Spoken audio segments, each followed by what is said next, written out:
Hi everybody, how you all doing? Good day to you all. Welcome back to another video on my channel. Thank you so much for joining me. My name is Blessing and you're welcome to my Blessedom TV. Yeah, it's been a while. I've not been able to come online or upload a video, but I'm happy that I'm able to do that today. So happy Sunday to you all, and also happy Father's Day to all the fathers out there. Thank you so much for all you do. We, the mothers and the children, we appreciate you, the fathers. Thank you so much. So I wanted to do this video to make commentary on the passing of TB Joshua. I just brought you the news of the passing as it was breaking, and yeah, we didn't know much, and there was a lot of confusion if it was real or not. But yeah, we know that it is confirmed, and TB Joshua has passed, and there was a lot of drama that followed his passing. We saw that most of the Nigerian, let me say, CAN, Christian Association of Nigeria, they didn't really do anything about his death, or like, giving a statement or up until a particular time. And there was this pastor that actually said a lot of things about him, that he's not a true pastor.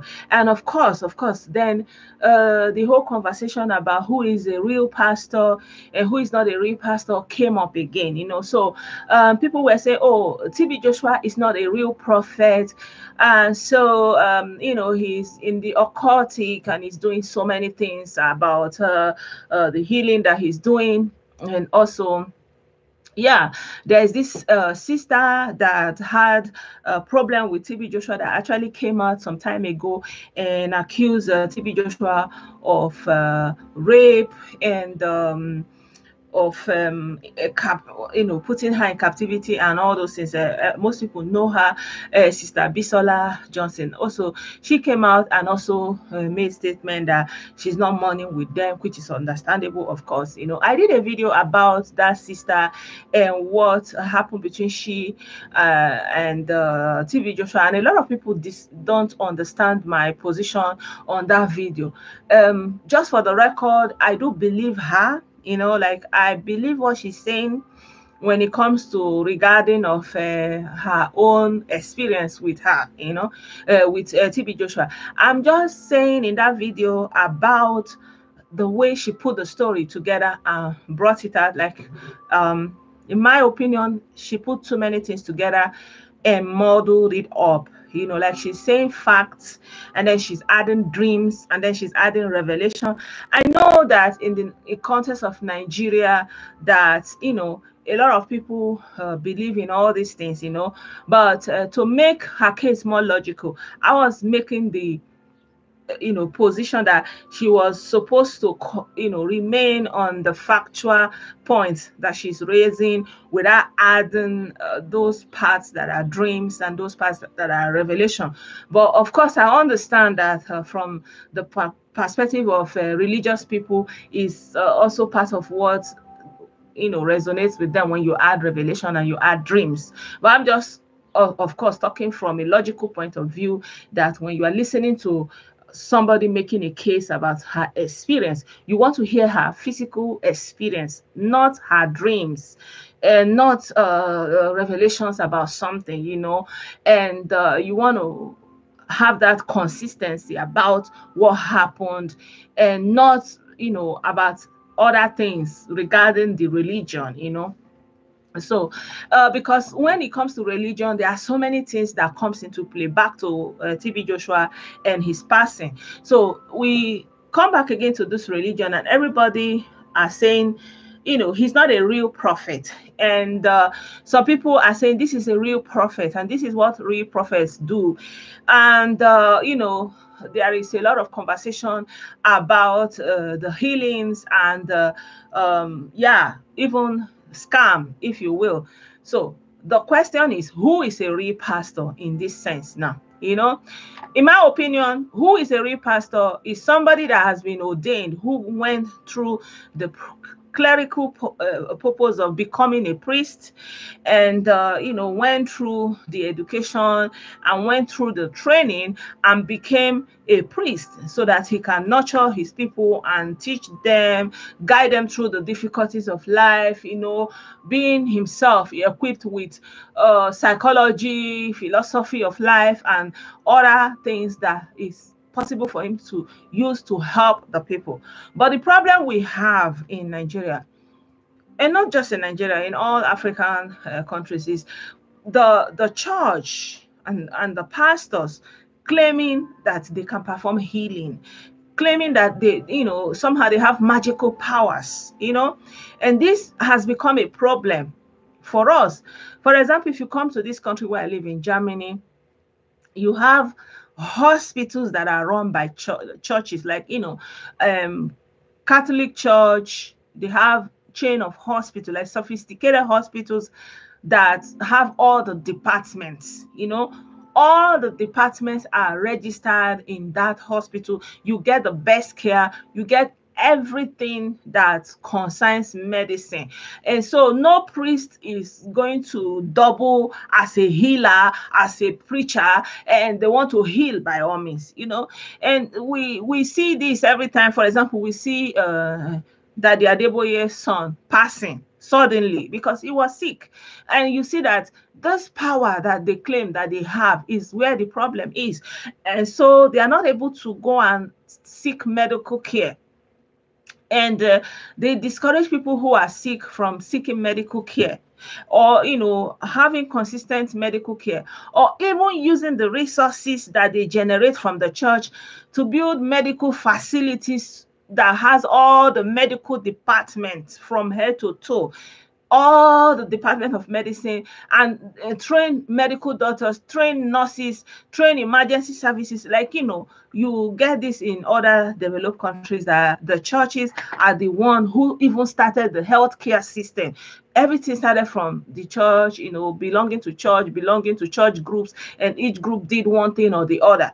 But today, somehow, everybody is now saying, who is the real one who doesn't perform magic? And I am of the position that there is no such thing as that kind of healing that they are, televising. And if anything is there to prove it to us, this coronavirus is there to prove it to us. Because when Corona came, everything was shut down. There was even churches and religious places were shut down, meaning that kind of power that they claim to have, the power to even raise the dead, the power to do all these things, and now to be judging one pastor on the basis of this false claim that they are performing wonderful healing and miracles and all these things, it doesn't exist in that sense. So in that sense, who can you say is not doing something that is unworthy? I made a video before. I said there's no such healing power, there's no such miracle power the way you think about it. It doesn't exist. This is dubiosity that we are experiencing in the 21st century. There are a lot of people that will come at me and insult me and say, oh, she's looking for popularity. She's just saying what she doesn't know. Our prophet is a real one. Our prophet, like, look, they are human beings. And they have the human limitations. And that human limitation means that if you have a medical condition, you go and be taking medication, you look for help. Like me, I have vision impairment, and I need glasses to be able to see and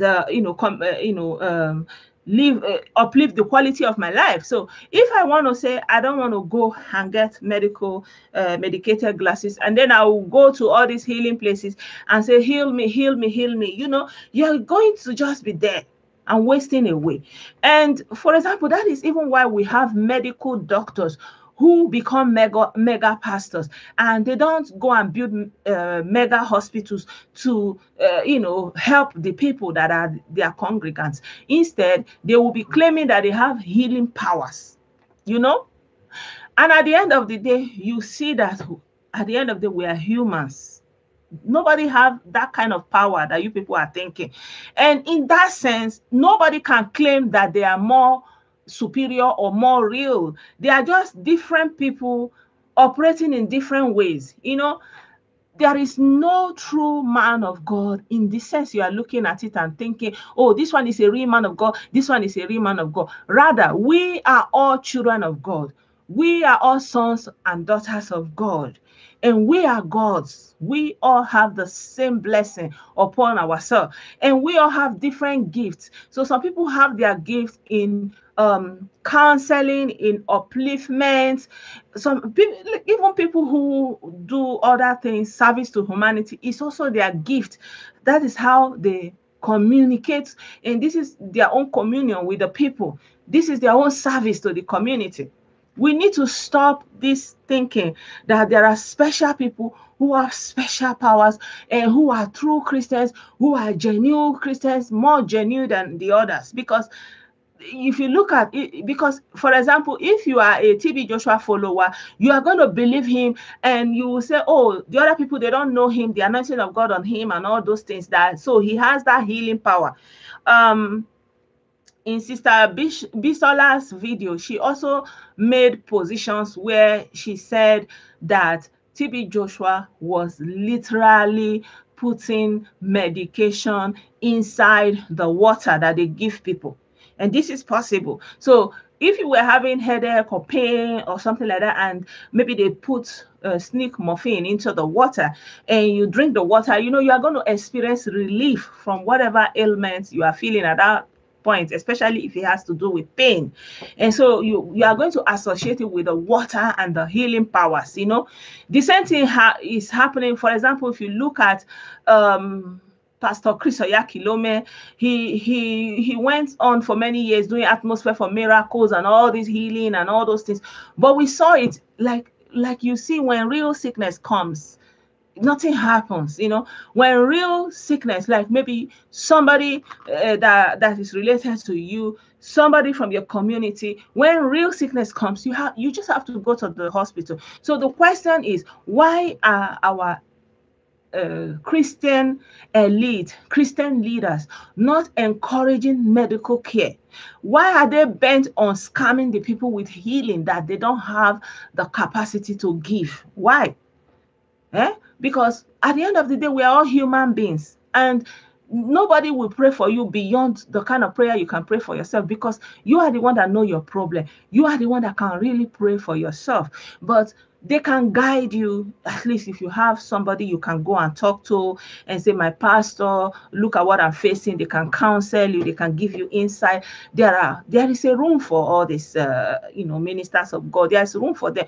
But for them to claim all these powers and confuse people and make people not to seek medical care, and even for them, it becomes difficult for them to go and seek medical care openly, because when you make people believe and think that you have all the healing powers, it's going to be awkward if you begin to go to hospital to go and seek medical care for your own condition, because you are claiming that you have all the healing powers. So across the world, the medical field is one of the most highly paid field in this world, in any professional, in the professional sense. Anything you would do as a medical professional, is highly remunerating. So if there is, opportunity, for example, we know that in Nigeria, there's a lot of problem with unemployment. This can actually be a very big one for the church, for the people who gather, if they can have a hospital chain, like here, you have the hospital chain that is run by the Catholics, and you have the one that is run by the evangelicals, and there are big hospitals all across the country, in different parts of the country, and like big hospitals that have all the medical branches in it. So and it is possible that you can make profit. Medical doctors are trained, and they have a place to work. Nurses are trained, they have a place to work. People have a place they can go for treatment, all kinds of analysis they can do. And at the end of the day, death is the end of all mortal men. Like I said in the video I did about TB Joshua's passing, every one of us is going to pass from this realm one day. you know. Nobody is going to fly away. No, everybody is going to pass through this way. So there is no need to be mocking somebody and say, oh, he passed, he passed. It's because of the confusion that they have put into our heart, or the hearts of people, that they have some kind of supernatural powers that can do and undo, you know. And people begin to see them beyond their human ability, their human capacity, and expect much more than them, much more from them. Like, you know, they are not going to pass, maybe they are going to age and all those things, you know. So um Pastor Adeboye made a comment and said the passing of his son is good because all things work together for our own good. And I want to say that yes, it is good, and it's also a pointer for us. Like, I feel like it is good in the sense that we can also see, that, like, even Pastor Adeboye is claiming that he raised people from the dead. You know, like he has the power to raise people from the dead. This is something to show people that, look, nobody is God and nobody can play God. You have gift to guide people, you have the gift to counsel people, to pastor people, but that doesn't make you have the power to start to heal people of all the sicknesses. Instead, there are people God have given the intellect and the knowledge and the wisdom and the science and understanding of taking care of sick people, diagnosing what the person is sick of, and treating the person to the best of their ability, you know. And there are people that even know herbs, that they know the herbs that you can take to cure, local, all those kind of things locally, that if you have some kind of ailment, it is possible that you can use local herbs to help yourself, you know. So what am I saying in all these things I'm saying is, there is no need to say, oh, he's not a real man of God, this is a real man of God. None of them is a real man of God in that way you are looking at it. Again, all of us are children of God. All of us are sons and daughters of God. All of us have different gifts. All of us have different abilities.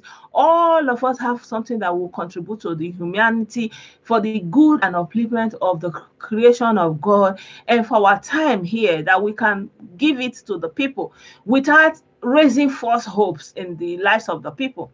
So if anything will teach us that there is nothing like supernatural spiritual power that will do and undo these events that happen, is another pointer to say, look, you are just all humans, you are all more mortals. So I'm not going to sit and mock anybody and say, oh, he's not a true man of God, and he's not a true man of God, you know.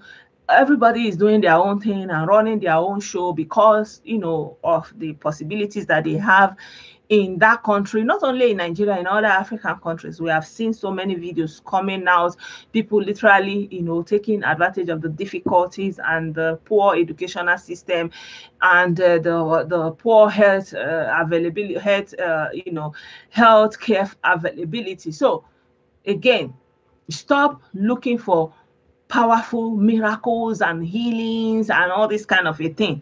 Instead, the churches should start building healthcare facilities, first aid health facilities, where people can quickly go in and get some basic first aid. Like if somebody's heart is failing, that somebody can quickly go there, at least let them even know where the whole problem is coming from, something that they can start with, so that lives can continue to be saved, and while we are still doing our own religious activities and praising God, that we do not take the power and the place of God and play God, and become God of men, you see. So once again, I want to say thank you everybody for listening. I really hope the video comes across properly. Let me know what you think, but I will appreciate if you are civil and you don't throw insults. And yeah, so subscribe to my channel if you have not yet subscribed. And thank you so much for joining, and keep tuned for more videos on my channel. And I will see you very soon in another video rest in peace to TB Joshua, and may God comfort his family, may God comfort his children. Yeah, I heard that the daughter has actually given birth on his birthday, which is also a plus for the family. So congratulations to her and her new baby. So rest in peace to him, rest in peace to TB Joshua, and may everybody affected by his death and passing be comforted. Thank you so much. Bye for now. Bye.